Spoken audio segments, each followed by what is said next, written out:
ಕ್ರಿಸ್ತನನ್ನು ಪ್ರತಿಫಲಿಸುವಂತೆ ನಿಮ್ಮ ಆತ್ಮಗಳನ್ನು ವಾಕ್ಯದಲ್ಲಿ ಬಲಪಡಿಸುವ ಅನುದಿನದ ಧ್ಯಾನ. ಇಂದಿನ ಧ್ಯಾನದ ಶೀರ್ಷಿಕೆ ಸ್ವಾರ್ಥ ನಿರಾಕರಣೆ ಮತ್ತು ಸೇವೆಯಲ್ಲಿ ಕ್ರಿಸ್ತನನ್ನು ಹಿಂಬಾಲಿಸುವುದು. ಈ ದಿನದ ದೇವರ ವಾಕ್ಯ, ತನ್ನನ್ನು ಬರಿದು ಮಾಡಿಕೊಂಡು ದಾಸನ ರೂಪವನ್ನು ಧರಿಸಿಕೊಂಡಾಗ ಮನುಷ್ಯರ ಹೋಲಿಕೆಯಲ್ಲಿ ಮಾಡಲ್ಪಟ್ಟನು. ಫಿಲಿಪ್ಪಿಯವರಿಗೆ 2ನೇ ಅಧ್ಯಾಯ 7ನೇ ವಚನ. ಜನರು ತಮ್ಮ ಪರಿಸ್ಥಿತಿಗಳು ಬದಲಾಗುವವರೆಗೂ ಕ್ರಿಸ್ತನನ್ನು ಸ್ವೀಕರಿಸಿ ಮೇಲ್ನೋಟಕ್ಕೆ ಕ್ರೈಸ್ತೀಯ ಜೀವನವನ್ನು ನಡೆಸುವವರು ಅನೇಕ ಜನರಿದ್ದಾರೆ. ಬಹುಶಃ ಅವರು ಆಸ್ತಿ ಮಾಡಿಕೊಳ್ಳಲು ಇಲ್ಲವೇ ಯಾವುದೋ ಲಾಭಕ್ಕಾಗಿ ಹಾಗೆ ಜೀವನವನ್ನು ನಡೆಸಬಹುದು. ಆದುದರಿಂದ ಅವರು ಒಳ್ಳೆಯ ಮೇಲ್ವಿಚಾರಕರಾಗಿರುತ್ತಾರೋ ಎಂದು ದೇವರು ಅವರನ್ನು ಪರೀಕ್ಷಿಸುತ್ತಾನೆ. ಆದರೆ ಅವರು ಪರೀಕ್ಷೆಯಲ್ಲಿ ಜಯ ಹೊಂದಲು ವಿಫಲರಾಗುತ್ತಾರೆ. ಹಸಿದವರಿಗೆ ಆಹಾರ ನೀಡಲು ಮತ್ತು ಬೆತ್ತಲೆಯಾಗಿರುವವರಿಗೆ ಬಟ್ಟೆ ಹೊದಿಸುವುದಕ್ಕಾಗಿ ಅವರು ಮೀಸಲಿಡಬೇಕಾದದ್ದನ್ನು ಅವರು ಸ್ವಾರ್ಥ ತೃಪ್ತಿಗಾಗಿ ಅದನ್ನು ಬಳಸಿಕೊಳ್ಳುತ್ತಿದ್ದಾರೆ. ದೇವರ ಮಕ್ಕಳು ಕೊರತೆಯಿಂದ ದುಃಖದಿಂದ ದೇವರನ್ನು ಕರೆಯುತ್ತಿದ್ದಾರೆ. ಜೀವನದ ಅಗತ್ಯಗಳ ಕೊರತೆಯಿಂದಾಗಿ ಅನೇಕರು ಸಾಯುತ್ತಿದ್ದಾರೆ. ಎಚ್ಚರಿಕೆಯನ್ನು ನೀಡಲು ಒಂದು ಲೋಕವಿದೆ. ಈ ಕೆಲಸವನ್ನು ನಮಗೆ ವಹಿಸಲಾಗಿದೆ. ಎಂತಹ ಬೆಲೆ ತೆತ್ತಾದರೂ ನಾವು ಸತ್ಯವನ್ನು ಅಭ್ಯಾಸ ಮಾಡಬೇಕು. ದೇವರ ಸೇವೆಯಲ್ಲಿ ಅಗತ್ಯ ಬಿದ್ದಾಗ ಜೀವನಷ್ಟವನ್ನು ಅನುಭವಿಸಲು ಸಿದ್ಧರಿರುವ ಸ್ವಾರ್ಥ ತ್ಯಾಗದ ಆದೇಶಕ್ಕೆ ನಿಮಿಷದೊಳಗೆ ಸನ್ನದ್ಧರಿರುವ ಸೈನಿಕರಂತೆ ನಾವು ನಿಲ್ಲಬೇಕಾಗಿದೆ. ಕಡಿಮೆ ಸಮಯದಲ್ಲಿ ಮಾಡಬೇಕಾದ ಒಂದು ದೊಡ್ಡದಾದ ಕೆಲಸವಿದೆ.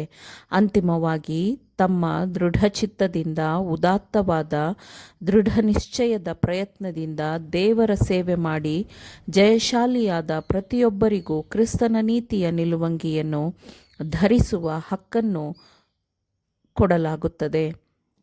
ಕ್ರಿಸ್ತನ ಶಿಲುಬೆಯ ರಕ್ತಸಿಕ್ತ ಧ್ವಜವನ್ನು ಮೇಲೆ ಹೊತ್ತುಕೊಂಡು ಸೈತಾನನ ವಿರುದ್ಧ ಧರ್ಮಯುದ್ಧವನ್ನು ಮಾಡುವುದು ಪ್ರತಿಯೊಬ್ಬ ಕ್ರೈಸ್ತನ ಕರ್ತವ್ಯವಾಗಿದೆ.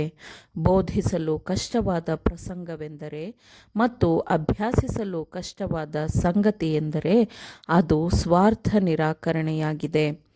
ಸ್ವಾರ್ಥಿಯಾಗಿರುವ ದುರಾಸೆಯ ಪಾಪಿಯು ಮಾಡಬಹುದಾದ ಒಳ್ಳೆಯದಕ್ಕೆ ಬಾಗಿಲನ್ನು ಮುಚ್ಚುತ್ತಾನೆ. ಸ್ವಾರ್ಥ ಉದ್ದೇಶಗಳಿಗೆ ಹಣವನ್ನು ಹೂಡಿಕೆ ಮಾಡುವುದರಿಂದ ಅವನು ಒಳ್ಳೆಯದನ್ನು ಮಾಡಲಾಗುವುದಿಲ್ಲ.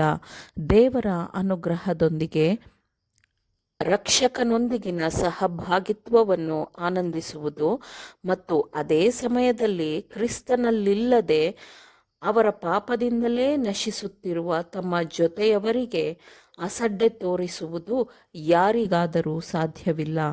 ಕ್ರಿಸ್ತನು ನಮಗೆ ಸ್ವಾರ್ಥ ತ್ಯಾಗದ ಅದ್ಭುತವಾದ ಮಾದರಿಯನ್ನು ಬಿಟ್ಟು ಹೋಗಿದ್ದಾನೆ. ಅವನು ತನ್ನನ್ನು ತಾನೇ ಸಂತೋಷಪಡಿಸಿಕೊಳ್ಳಲಿಲ್ಲ, ಆದರೆ ತನ್ನ ಜೀವನವನ್ನು ಇತರರಿಗೆ ಸೇವೆ ಮಾಡುವುದರಲ್ಲೇ ಕಳೆದನು. ಅವನು ಪ್ರತಿ ಹೆಜ್ಜೆಯಲ್ಲೂ ತ್ಯಾಗಗಳನ್ನು ಮಾಡಿದನು. ಅವನ ಹಿಂಬಾಲಕರಾರು ಎಂದಿಗೂ ಮಾಡಲಾಗದ ತ್ಯಾಗಗಳನ್ನು ಅವನು ಮಾಡಿದ್ದನು. ಯಾಕೆಂದರೆ ಕ್ರಿಸ್ತನು ಈ ಲೋಕಕ್ಕೆ ಬರುವ ಮೊದಲು ಅವನು ಹೊಂದಿದ್ದ ಸ್ಥಾನವನ್ನು ಅವನ ಹಿಂಬಾಲಕರಾರು ಎಂದಿಗೂ ಹೊಂದಿಕೊಂಡಿಲ್ಲ. ಅವನು ಪರಲೋಕ ಸೈನ್ಯದ ದಂಡಾಧಿಕಾರಿಯಾಗಿದ್ದನು, ಆದರೆ ಅವನು ಪಾಪಿಗಳಿಗಾಗಿ ಸೇವೆ ಮಾಡಲು ಈ ಲೋಕಕ್ಕೆ ಬಂದನು. ಆತನು ಸಿರಿವಂತನಾಗಿದ್ದನು. ಅವನು ನಮ್ಮನ್ನು ಪ್ರೀತಿಸಿದ್ದರಿಂದ ಅವನು ತನ್ನ ಮಹಿಮೆಯನ್ನು ಪಕ್ಕಕ್ಕಿಟ್ಟು ಸೇವಕನ ರೂಪವನ್ನು ತಾಳಿದನು, ಬಡವನಾದನು. ಹೀಗಾಗಿ ಆತನ ಬಡತನದಿಂದ ನಾವು ಸಿರಿವಂತರಾಗಲೆಂದು ತಾನು ಸೇವಕನ ರೂಪವನ್ನು ತಾಳಿದನು. ಆತನು ನಮಗಾಗಿ ತನ್ನ ಜೀವನವನ್ನೇ ಕೊಟ್ಟಿದ್ದಾನೆ. ನಾವು ಆತನಿಗೆ ಏನನ್ನು ಕೊಡುತ್ತಿದ್ದೇವೆ? ನಾವು ಕ್ರಿಸ್ತನನ್ನು ಆತನ ಸ್ವಾರ್ಥ ತ್ಯಾಗದ ಹಾದಿಯಲ್ಲಿ ಹಿಂಬಾಲಿಸುವಾಗ ಮತ್ತು ಶಿಲುಬೆಯನ್ನು ಎತ್ತಿಕೊಂಡು ಆತನ ಹಿಂದೆ ಆತನ ತಂದೆಯ ಮನೆಗೆ ಆತನನ್ನು ಹಿಂಬಾಲಿಸುವಾಗ ನಾವು ಕ್ರಿಸ್ತನ ಜೀವನದ ಸೌಂದರ್ಯವನ್ನು ನಮ್ಮ ಜೀವನದ ಮೂಲಕ ಪ್ರಕಟಪಡಿಸುತ್ತೇವೆ.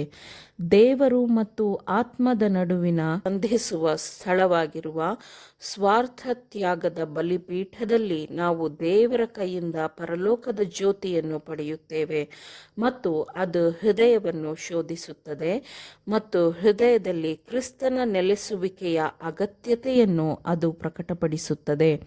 ಆಮೇನ್. ದೇವರ ವಾಕ್ಯಗಳನ್ನು ಶ್ರದ್ಧೆಯಿಂದ ಆಲಿಸುವವರು ಮಾತ್ರವೇ ಆಗಿರದೆ ಪಾಲಿಸುವವರೂ ಆಗಬೇಕೆಂದು ನಿಮ್ಮನ್ನು ಉತ್ತೇಜಿಸುತ್ತೇನೆ. ಪರಿಶುದ್ಧಾತ್ಮನ ಸಹಾಯದಿಂದ ಆಲಿಸಿದ ನಿಮ್ಮೆಲ್ಲರಿಗೂ ಧನ್ಯವಾದಗಳು. ಮತ್ತೆ ದೈನಂದಿನ ಧ್ಯಾನಕ್ಕಾಗಿ ನಾಳೆ ಸಂಧಿಸೋಣ. ಆಮೇನ್.